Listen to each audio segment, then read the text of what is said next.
আমার মনে হয় যে পশ্চিমবঙ্গে এরপর আপনারা প্রত্যয়ী যে আপনারা আসবেন, কিন্তু আসার পরেই বা কী রাজ্য পাবেন?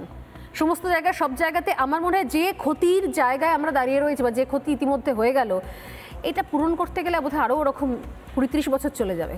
দেখুন, ভারতীয় জনতা পার্টি আমাদের এক্সপার্টাইজ আছে। কি এক্সপার্টাইজ আছে?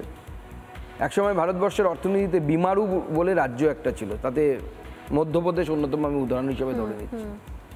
এই বিমারু মানে প্রত্যেকটি রাজ্যের ক্যাপিটাল নিয়ে বিহারের বি নিয়ে, মধ্যপ্রদেশের এম নিয়ে বিমারু রাজ্য বলা হতো। তো সেই মধ্যপ্রদেশ আমরা হাতে পেয়েছিলাম। আমরা মধ্যপ্রদেশের উদাহরণ এই জন্য নিচ্ছি কারণ মধ্যপ্রদেশ বিজেপি সিঙ্গেল হ্যান্ডেডলি চালায়, অন্য কোনো দলের সাথে আমাদের গঠবন্ধনের সরকার নেই বা জোটের সরকার নেই। সেই মধ্যপ্রদেশে যাকে বিমারু রাজ্য বলা হতো, এখন তার অর্থনৈতিক অবস্থা পশ্চিমবঙ্গের থেকে অনেক ভালো।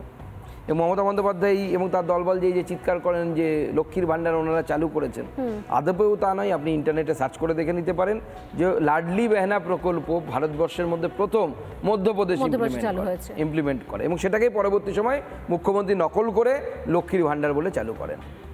উল্টো বলা হয় যদিও, যেখান থেকে নকল করে অন্য জায়গায় গেছে। এবার মধ্যপ্রদেশকে দেখুন আপনি, এই মধ্যপ্রদেশ যে বিমারু রাজ্য বলা হতো, তার একটি শহর ইন্দোর লাগাতার কত বছর ধরে ভারতবর্ষের ক্লিনেস্ট সিটি অফ ইন্ডিয়া, ঠিক সেই জায়গায় আমরা নিয়ে গেছি।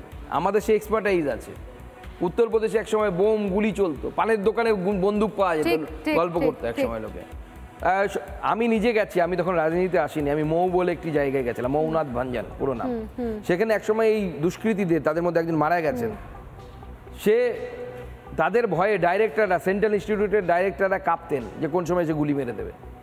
এখন সেই উত্তরপ্রদেশে গুন্ডারা ওখান থেকে পালিয়ে এসে পারলে পশ্চিমবঙ্গে আশ্রয় নেয়, এরকম অবস্থা হয়ে গেছে। শুধু তাই না, আমি তো উত্তরপ্রদেশের ক্ষেত্রে অন্তত নিজে বলবো যে একজন মহিলা হিসেবে মেয়েদের সুরক্ষার জায়গাটা আমূল পরিবর্তন হয়ে গেছে। লোকে কোনো মেয়েকে টোন টিটকিরি করতে বা তার সঙ্গে কোনো অপরাধের কাজ করার আগে 10 বার ভাববে উত্তরপ্রদেশে।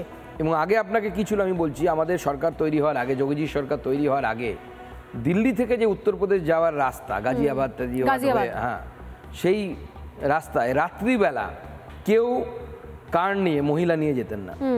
গ্যারান্টিড যে মহিলা নিয়ে গেলে পরে কোনো ফাঁকা জায়গায় পেলে মহিলাদের সাথে ধর্ষণের ঘটনা ঘটত। এইরকম আইন শৃঙ্খলা পরিস্থিতি ছিল এক সময়। সেইখান থেকে আমরা পুরো বিষয়টাকে টার্ন করে নিয়ে, ঘুরিয়ে নিয়ে এমন একটি শাসন ব্যবস্থায় আমরা আনতে পেরেছি যেখানে মহিলাদের সাথে এই ধরনের কোনো অপকর্ম যদি কেউ করে, তাহলে তার বাড়িঘর থেকে শুরু করে জীবন কোনোটাই থাকবে কিনা সন্দেহ আছে। এটা এটা এটা যারা শুনছেন আশা করি তারা বুঝতে পারছেন যে এই ইঙ্গিত, বাড়িঘর থেকে জীবন কোনো কিছু থাকবে কিনা গ্যারেন্টি আছে, তার গ্যারেন্টি নেই।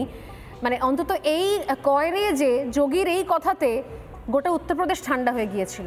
আর এখানে আমাদের প্রোটেকশন দেওয়া হয়, ধর্ষণের ঘটনা ঘটলে দেহ লোপাট করা হয়, প্রমাণ লোপাট করে। আমার কিছু বলার নেই। নানা ধরনের কন্টেন্ট দেখার জন্য লাইক করুন, শেয়ার করুন আমাদের ফেসবুক পেজ, সাবস্ক্রাইব করুন আমাদের ইউটিউব চ্যানেল। পাশাপাশি অন্যান্য ব্রেকিং নিউজের জন্য অবশ্যই চোখ রাখুন রিপাবলিক বাংলায়।